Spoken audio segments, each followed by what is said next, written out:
Hey there, I'm Samantha Hartley here with Phil today. I help women consultants and a few good men who want to dramatically multiply their revenues by working with perfect clients to do just that without exhaustion. The best advice I think I've ever heard is to have a good time all the time. You might recognize that from the movie Spinal Tap. It's what has driven me to infuse my life and my work with joy, and I think it's the thing that can guide you to the all of the better directions in your life. Have a good time all the time. Ooh, that's interesting. So did you, when you saw it in Spinal Tap, did you Yeah, start that then, or when did you start this in your life and your work? I think I'll tell you when I started it, when I was in the depths of misery at corporate, leapt out and was like, I don't think we should feel that way. And then the more one of my big messages in my business is, or kind of sub brands is profitable, joyful consulting. We know a business should be profitable, but do we realize that it can also be joyful? And so coming from misery and like realizing that like I don't want to feel that way, also having had difficult personal relationships in the past and like being so joyful in my marriage to my husband, and then joyful friendships. I just, you can choose whether you tolerate like all these kind of life circumstances. You can choose joy and have a different experience. And I think when we first heard that, and I think for a lot of people when they hear that, they feel like, well, that's great, but no, like that's not possible. It's not possible to have a good time all the time. I'm like, well, what if you made that your goal and you were seeking joy? Another version of that is seek the joy of your own experience. One of my husband's acting teachers had said that, seek the joy of your own experience. Like, I think if we're doing that, then we're making that happen. You can make that happen. Interesting. Seek the joy of your own experience and make that your goal, which I think, rather than really locking into the end there, we can focus on that journey, right? The journey Yeah. to joy. Yeah. And that's a lot better than, okay, well, I'm going to aim for crap. And Yeah. yay, I reached crap. And that sucks, right? Well, people get addicted to struggle. They're like, well, what the thing that you have to do is you have to hustle and grind and you have to really work hard to get what you want. Well, what if, uh, hear me out, what if you can be joyful in the process and you're joyful in the doing of it? And I'll say this to my clients all the time is like, listen, if you're like running this business, I just want to work with my clients. I don't want to run a business and I don't want to have to get clients. And I don't want to do anything. I'm like, great. What you're describing is a job. In a job, they provide you with the stuff.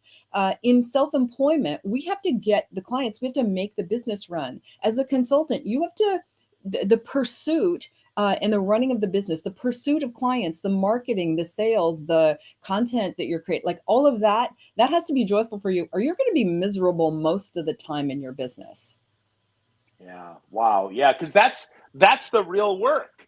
The Yeah. work that we actually deliver is often that's the gravy and the fun. I mean, we have to be able to do that, but that is often the joy. So we have to find the joy in the day to day Yeah. and Yeah. the kind of fundamental stuff. So with that, right? Some people, I think, as you said, right, they love the misery or they embrace that misery too much. But Yeah. let's move that. Is that like some people's personal brand? Like that's why they hang on to that, or why do you think they do that? I think it can totally be your personal brand. It's interesting. That's an interesting pivot in describing it that way. But so a brand is what we're known for or known as. And over time, you're going to develop that and it's going to stick, right? So people around you know you as something. Your family of origin knew you as like either, the smart aleck or like the oldest or the baby or the whatever. So you have kind of an identity in the family. And then you leave and at school, I don't know, maybe, I mean, I've heard about kids who went to school with each other a really long time. It's like, you're the one who's like, dad was an alcoholic, or you're the whatever, the kid who always gets into fights on the playground. So you start to get known for things, and personal brand. Once we go out into the world, and if you're in the business world, then you want to be known for a certain thing. And I feel like some people like fall victim to what they end up being known for or known as without realizing you can control that. I mean, you can't control what's going on in other people's minds, but you can control what you're putting out there. And over time, you can teach people to see you differently. Okay, so putting stuff out there, being intentional about that, super important. So let's back that up though. So how do we know what we want to be known for? I mean, that seems kind of meta, but how do we Yeah. know that? The first thing I would say is you can be known for what you want to be known for. So to me, that awareness, like almost everything starts with awareness, right? You have a choice about how you're viewed and how you're seen and what you're known for. And if you find that what you're getting in your life isn't what you want, like you're not having a good time all the time, then what are you drawing into your life?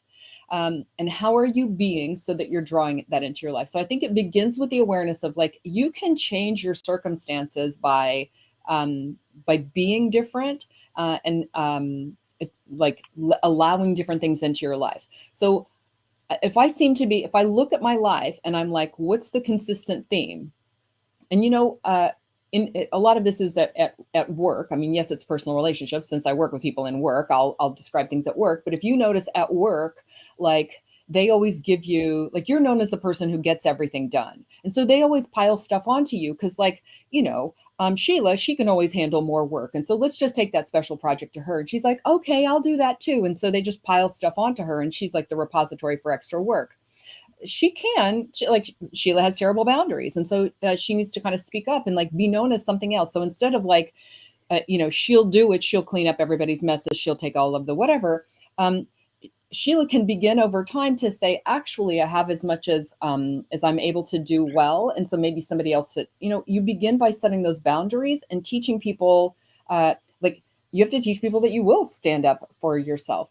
So is there if that were consistently happening to me, what I would want to say is like, what do I need what do people currently believe about me? And what would I like them to believe about me? So Sheila does excellent work, but she's not like not an unlimited amount of that. So when we give her too much stuff, she begins to give that to other people, or, oh, Sheila's really realistic about how much she can get done effectively or whatever. So those are the beginnings of you forming other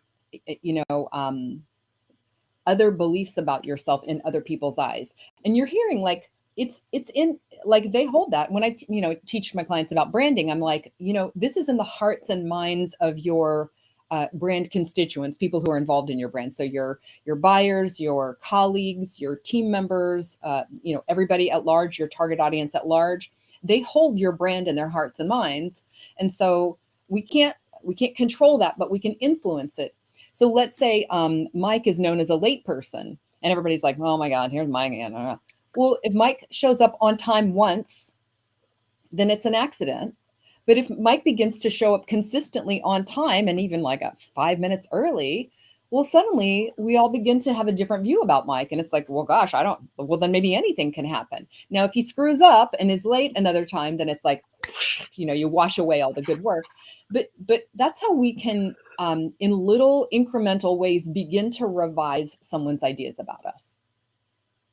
I like that. So I heard you say starts with awareness, then we set boundaries, and then I heard consistency, consistent behavior with that. And that seems like something that's absolutely doable for people, that they can actually control that brand and they can do those things if they want to. So I like that quick little ABC there. Super, super easy to do.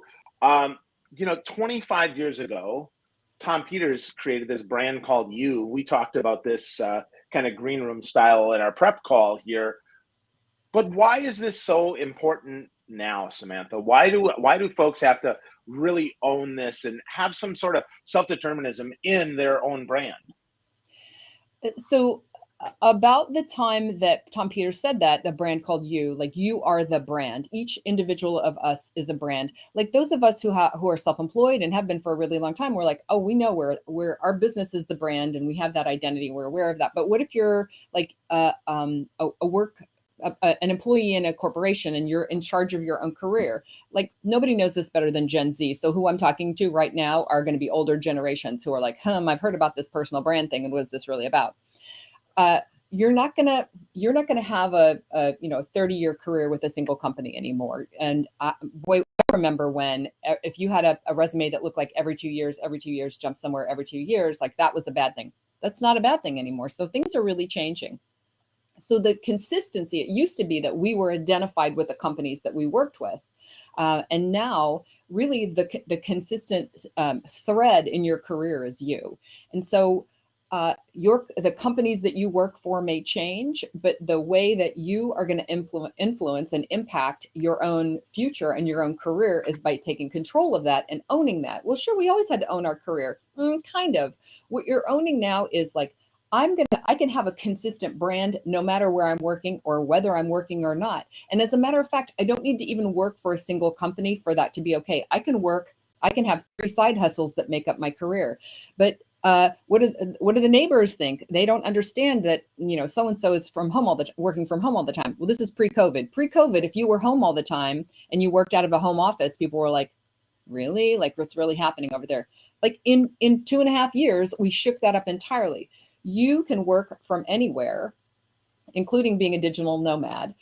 You can work for a number of companies at the same time, or sequentially, but you control that. And then the consistent thing is you as the brand. So you can have your own target audience of followers, colleagues, people who are like, but I care about what Phil has to say, no matter where Phil works. And I might know where you work and I might care where you work, but I might also think like, but I think Phil is like a consultant who also does yada yada.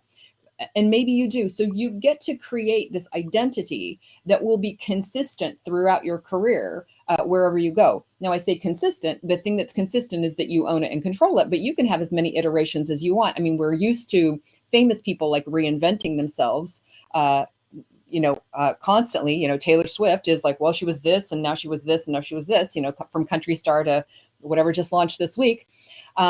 So you also have the ability to control that identity and reinvent yourself, but you're in charge of it. The self-determinism is you get to say what that is, and don't let any employer tell you you can't blog and we need you to get those LinkedIn posts that you're doing under control. And I'm not happy with that TikTok. And oh my gosh, a school teacher is on OnlyFans, making her own living.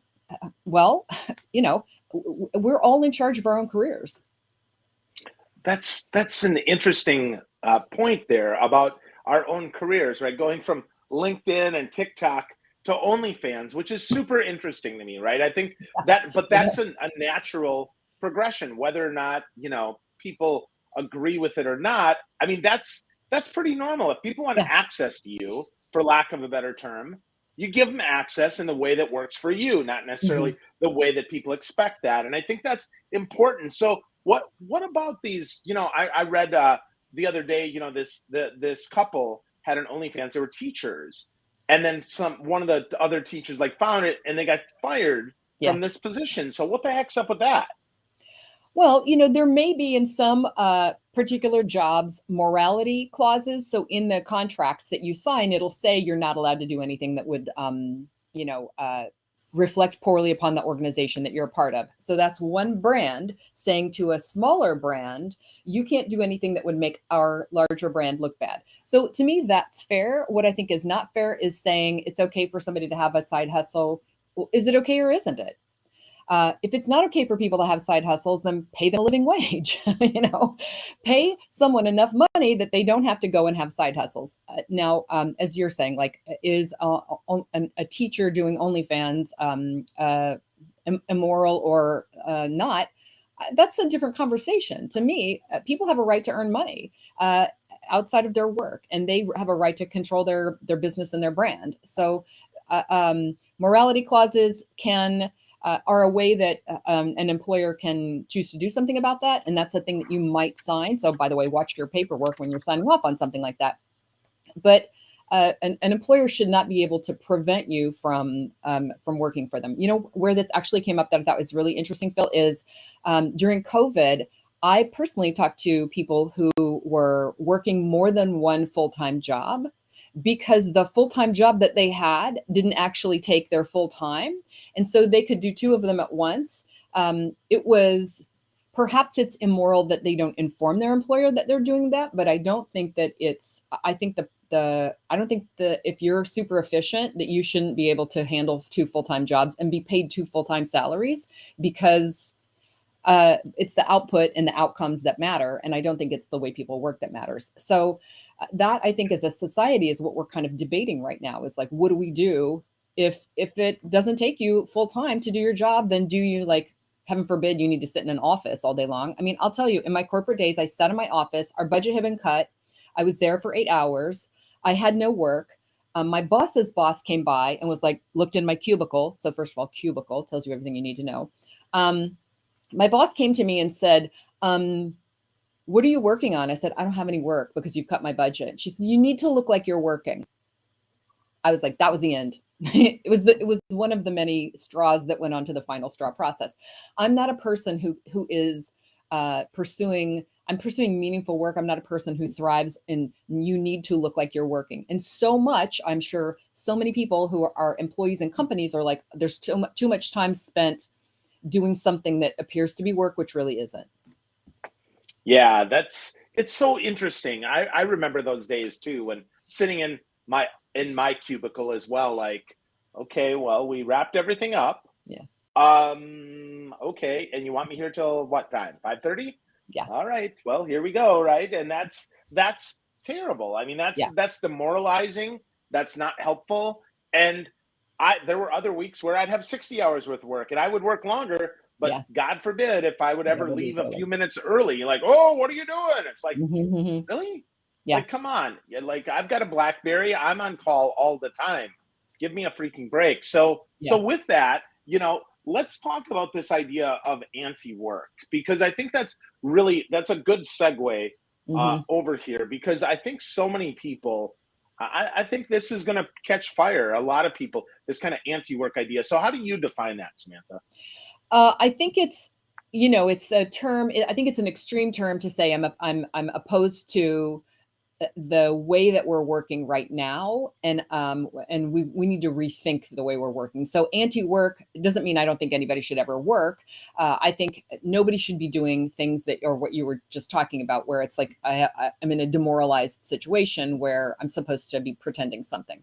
So there's a huge movement that happened during COVID, and I think a lot of it was, you want me to go work for a job that you're telling me is essential, but I'm only being paid this much money, and I'm not being protected from people who are bullying me, or situations that are like literally dangerous, as opposed to, like, this isn't just psychological unsafety, it's physical unsafety as well. So a lot of, I think as a society, we began to rethink, what do we think we need to do with work?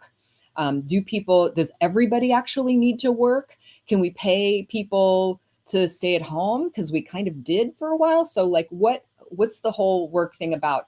And I think if we blow it up and reinvent it, then we have the opportunity to look at what are unsafe and unacceptable work conditions. One of my favorite accounts is, there's I won't swear on your show, but it's called FU I Quit, which is a Twitter account that I adore, and also has I think it has a Reddit component to it. And an Instagram too, yeah. Oh, does it? So what's helpful about this account is that they're posting actual screenshots of texts and emails from employers being unreasonable. So someone's saying, like, my dog has died and I'm bereft and I can't work today. And they're like, well, you need to find somebody to cover your shift. No, actually, that's not my job. That's the employer's job. So, and similarly unreasonable things. That's like just the smallest example. So what you see is, across the country, there's this mentality.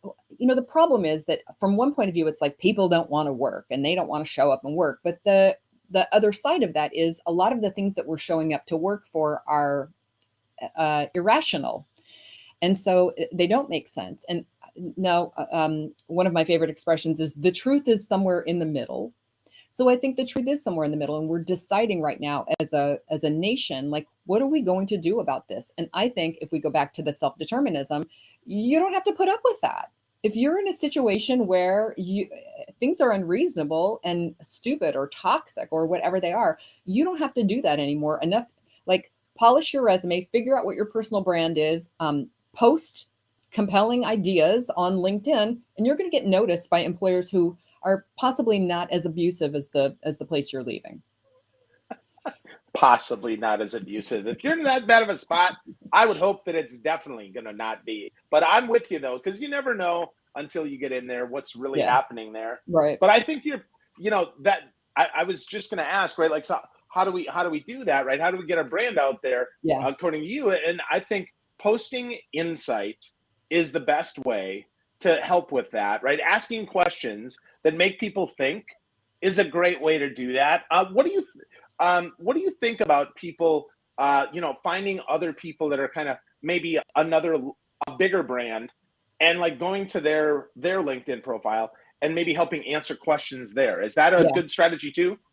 I like that strategy. I mean, we start to know those people, and so there's a way that it can look like the little fish that eat off of the sharks. It can look a little bit like that.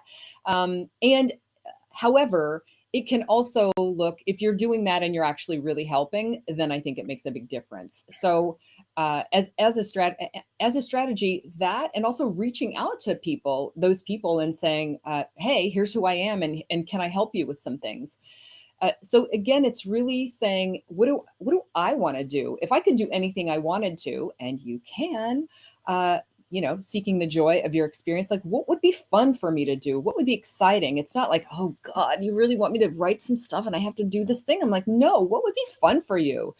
It takes courage to write somebody who's a little bit bigger or further along on the path from you. But if you did that, then what happens? A lot of those people are like, sure, I would love it if you would, do you want to rewrite my LinkedIn profile, or would you like to write a couple of emails for me, or could I do something for you for free in exchange for? So getting really, building something. But just like, if you feel comfortable on video, like make a 5-minute video and just start putting those out. Go interview somebody who's smart, and like start your own TV show. Like there are so many ways that to me, we are all creators. And those of us who aren't literal creators are enablers of other creators. So maybe you're like amazing at, you've learned video, or you've learned editing or something. Like there are skills that so many of us have just from, honestly, 2 years of being on Zooms. People are just better on video now. People are like, I hate talking to a camera. I'm like, you've been talking to a camera for 2 years in a row. So like everybody has practice at this. So I do think that you can just, decide what you want to have happen, and then just think about, like, what's my next step? You don't have to see the end in sight. I mean, you can, if you have a clear goal, like, for sure, go to it. But if you feel like, I don't even know what it would be, what's the next funnest thing that you think would benefit you, and do that.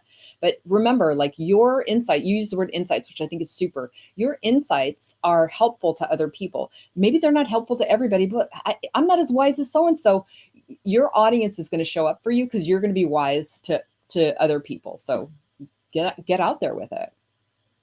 I love that. That's such awesome advice. And the fact that we're all creators or enablers of the creators, I think is so empowering.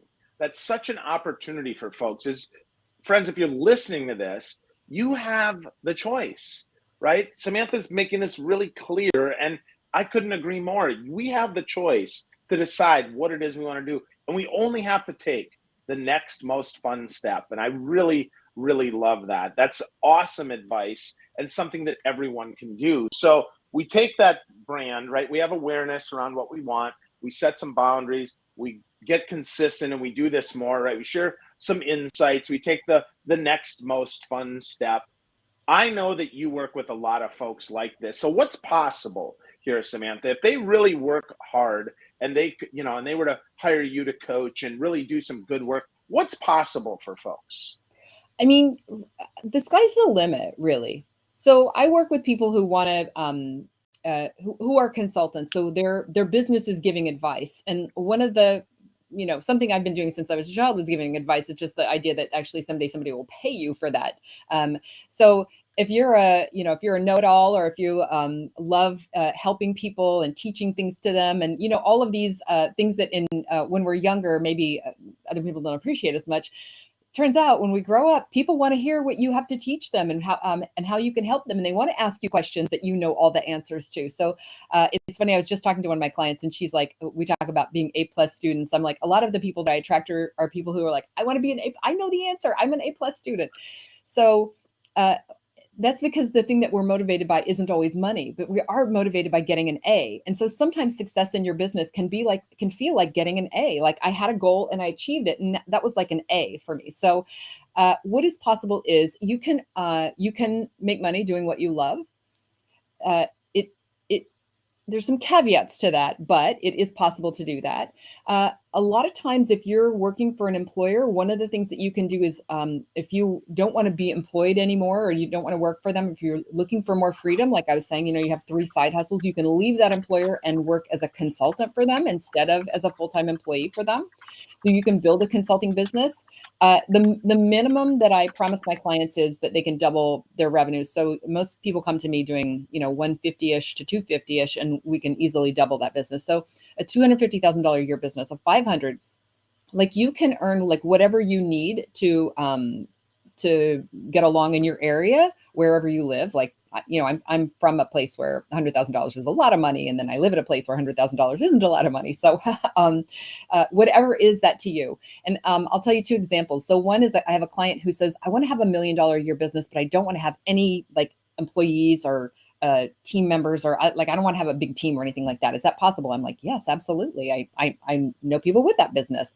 And then some people are like, what's the funnest thing in the world for me? I love having a team and I love working with other people. And I feel like I want to have like a $2 million a year business. Can I do that? I'm like, absolutely. So we're building that. And I think the important thing to know is that if it's sometimes we're immune to our own superpowers, and we don't know what the thing that we do, we don't know it's valuable. And if it is valuable, like how valuable is it? And so a lot of my work is in helping consultants to say, oh, this is worth like $100,000 to one client. I'm going to charge, another one is charging like $480,000 a year for one client. So those kind of numbers that might feel crazy to some people out of context, in my world, those are the numbers that we work with. So I hope that seeds the idea that it's possible to earn what you want from your own work. Awesome. Awesome. Love hearing that good things are possible for people. Amazing things, right? Figure that out and do that. So Samantha, I know that, if people want to get to know you, definitely they should go to your website at samanthahartley.com. But if you had a favorite social media website, where would it be? Where would you tell people to go and connect with you? Well, the best place to connect with me is on LinkedIn. That's where we're all at work. So it's you can just look for Samantha Hartley, and I'll probably pop up as the first result. So I am there, and I'm connected to you. So if you're friends with Phil on LinkedIn, then I'm one of his connections. Yeah, so I would definitely send you there. I'm hesitating because it's by far not my favorite social media network. But what's your favorite then? Where do you like to be? Oh, I'm a Twitter person all day long. I love Nice. Twitter. It fits my attention span. Just a little words. I go and read those threads and just go on these deep dives studying about, there was a thing about the Basque language is older than we thought it was. And then why the QWERTY keyboard is the way that it is. Like, I think people don't know. People think that Twitter is all of this, like whatever's going on in the news right now. And what real Twitter is the opportunity to see amazing threads from people, hear breaking news as it's happening. So I'm a big Twitter advocate. Awesome. That's great. So Twitter, LinkedIn, look for Samantha Hartley. Lots of great stuff today. Love all that you shared. Love the way to get started with the ABCs there, and love the reminder that it's up to us. We have that self-determinism, and we can make this happen. So thank you so much, Samantha. This was great today. I really appreciate you. I love having you having me on and talking with you again, Phil. Thank you so much. My pleasure. Thank you. And friends, get going. Decide. Do something. Make it happen, because it's all up to